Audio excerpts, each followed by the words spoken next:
The basement smelled like wet concrete and old pennies. That was the first thing I noticed when Mom sent me down for the ground beef. Our building's storage units were all down there, a long cinderblock hallway lit by two buzzing fluorescent tubes that never quite decided if they wanted to stay on. Each apartment had its own chain-link cage, padlocked, stuffed with Christmas decorations nobody used anymore and boxes of canned goods nobody wanted to carry upstairs. Ours was at the far end, past the laundry room that always smelled like mildew and the furnace that coughed like an old man. I was 16, too old to be scared of the dark but young enough to hate it anyway. The stairs creaked under my sneakers. I flicked the light switch at the bottom, nothing. The bulb had been out for weeks. Management said they'd fix it. They always said that. I found the cage, spun the combination on the master lock, and stepped inside. The freezer chest hummed in the corner.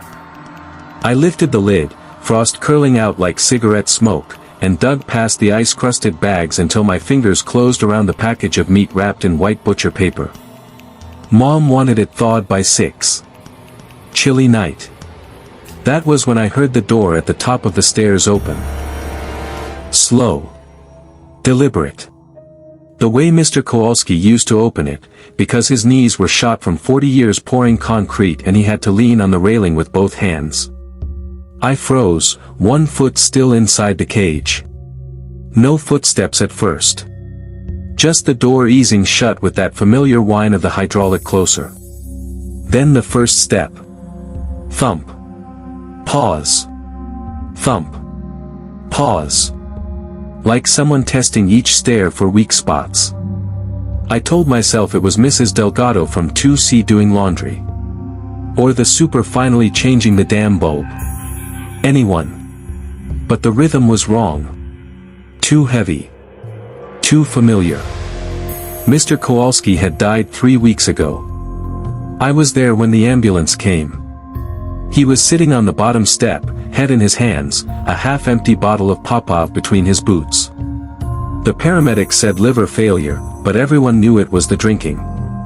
He'd been sober for 6 years after his wife left, then one bad Thursday he started again and never stopped. I used to sit with him on the stoop sometimes. He'd grill bratwurst on this little hibachi and hand them over the railing wrapped in foil. "Don't tell your mom I'm feeding you cholesterol, kid," he'd rasp, laughing until he coughed. The footsteps reached the bottom. Stopped. I couldn't see anything past the cages. The light from the single working tube barely reached the floor. Just shapes and deeper shadows. I stepped out of the cage, closed it quietly, and started walking toward the stairs. Fast, but not running. Not yet. That's when I heard it behind me. The soft scrape of a boot. Then another. Matching my pace exactly. I walked faster. So did whatever was behind me. My heartbeat filled my ears. I told myself it was an echo. Concrete walls do that. Sound bounces weird. I almost believed it. Until the running started.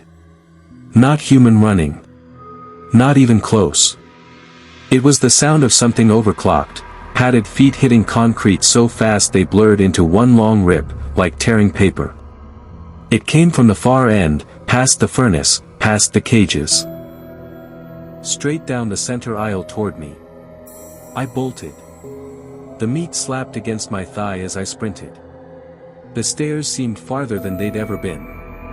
Behind me the running got louder, closer, hungry.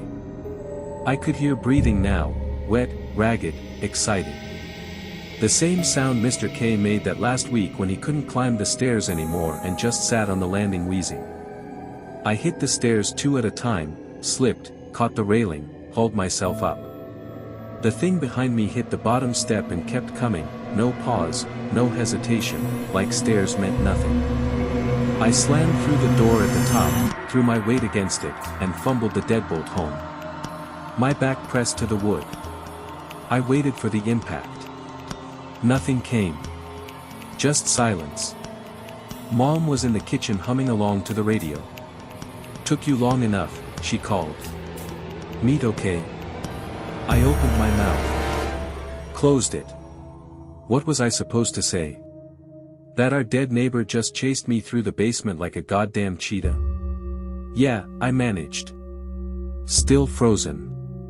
I put the meat in the fridge and went to my room. Locked the door. Told myself it was nothing. Grief does weird things. Guilt, too. Maybe I heard what I expected to hear because I never went to the funeral. Mom said it was open casket and I couldn't handle that. I believed her. That night the building was quiet. Too quiet. No TV from 3B, no baby crying in 1A. Just the hum of the refrigerator and the occasional creak of old pipes. I fell asleep around 2. I woke up to scratching. Slow, deliberate. Coming from the floor. Under my bed.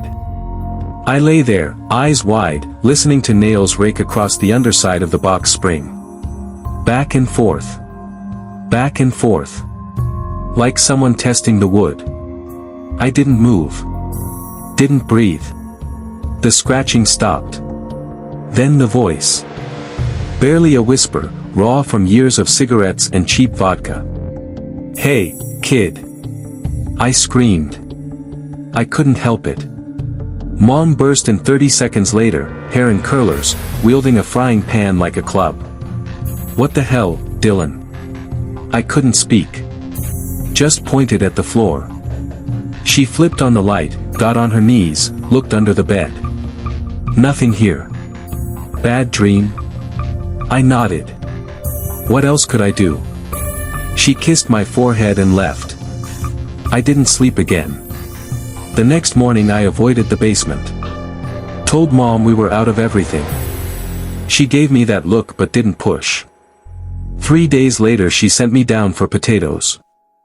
I stood at the top of the stairs for 10 minutes, hand on the knob, telling myself I was being stupid. I was 16, not 6. Ghosts weren't real. I opened the door. The bulb was working now. Bright, harsh light. The hallway looked normal. Cages locked. Furnace humming. Nothing out of place. I laughed at myself. Walked down. Got the potatoes from the crate just outside our cage. That's when the light went out. Not flickered, went out. Like someone flipped a switch. Darkness swallowed everything. And the running started again. Closer this time. Already halfway down the hall. I dropped the potatoes and ran blind, arms out, slamming into cages, ricocheting off walls. The chain link rattled like bones. Behind me the thing laughed, Mr. K's laugh, but wrong, too high, too fast, looping over itself like a skipping record. I found the stairs by crashing into them. Scrambled up on hands and knees. The door was locked. From the inside. I beat on it with both fists. Mom. MOM. Something grabbed my ankle. Cold fingers. Strong. It yanked. I kicked back, felt my sneaker connect with something soft that gave too easily, like rotten fruit. The grip loosened. I lunged upward, fingers clawing for the deadbolt, twisted it, threw myself into the hall. Slammed the door. Locked it. Leaned against it shaking. Mom came out of the bathroom, towel around her head. Jesus, Dylan, what is with you and the basement? I couldn't answer. My voice was gone. That night I barricaded my bedroom door with the dresser. Slept with the lights on. Didn't help. At 3:17 a.m. the knocking started. 3 slow knocks on my bedroom door. Then his voice, clearer now, almost normal. Come on, kid. Open up. I got brats on the grill. I pulled the covers over my head like I was 5. The knocking stopped. The doorknob rattled. Once. Twice. Then the voice again, right against the wood, so close I could smell the vodka on its breath through the crack. You didn't come to my funeral. I screamed until my throat bled. Mom found me on the floor in the morning, curled up with my back to the dresser. She wanted to take me to a doctor. I told her I was fine. Just nightmares. She didn't believe me. I could tell. 2 days later the super finally went down to change the belt on the dryer. They found him at the bottom of the stairs, neck bent wrong, eyes wide open. The coroner said he tripped. But his shoes were on the wrong feet, laces tied together. After that, nobody used the basement. Mom started shopping at the gas station, paying double for milk. We ate a lot of cereal. I stopped sleeping. Every night the knocking came. Every night the voice got closer, sweeter, more like the Mr. K I remembered. One Thursday it rained hard. Power went out around midnight. Whole building dark. I sat on my bed with a flashlight, waiting. The knocking started. 3 times. I didn't move. The door opened by itself. Slow. The dresser scraped across the floor like it weighed nothing. He stood in the doorway. Not the Mr. K from the ambulance. Not the swollen, yellow man who died on the steps. This was the Mr. K from 2 summers ago, tall, sunburned, grinning around a cigarette, wearing the same faded tiger's cap. Except his eyes were black. No whites. No pupils. Just wet black. He raised one hand. Held out a foil-wrapped bratwurst. Hungry, kid. I couldn't scream anymore. My voice was used up. He stepped inside. The floor didn't creak under his weight. He sat on the edge of my bed like he used to sit on the stoop. Patted the mattress. I miss our talks. I pressed myself against the headboard. He tilted his head. You look thin. Your mom not feeding you? The bratwurst dripped something dark onto my sheets. I'm sorry, I whispered. I should have come to the funeral. His smile widened. Too many teeth. That's okay, he said. We've got all the time in the world now. He reached for me. I closed my eyes. When I opened them, sunlight was coming through the blinds. Mom was shaking me awake, worried because I'd slept through my alarm. The dresser was back against the wall. Sheets clean. No footprints on the carpet. Just a faint smell of charcoal and vodka. I started sleeping with the lights off after that. Figured darkness was safer than seeing. Sometimes, late at night, I still hear the grill sizzling on the stoop that isn't there anymore. Sometimes I open the window and the smell drifts up, brats, onions, cheap beer. And if I listen close, I can hear him humming that old Springsteen song he loved. Waiting. He's patient now. He has forever. And I still haven't gone down to the basement. But the freezer's getting empty. Mom's gonna ask for meat again soon.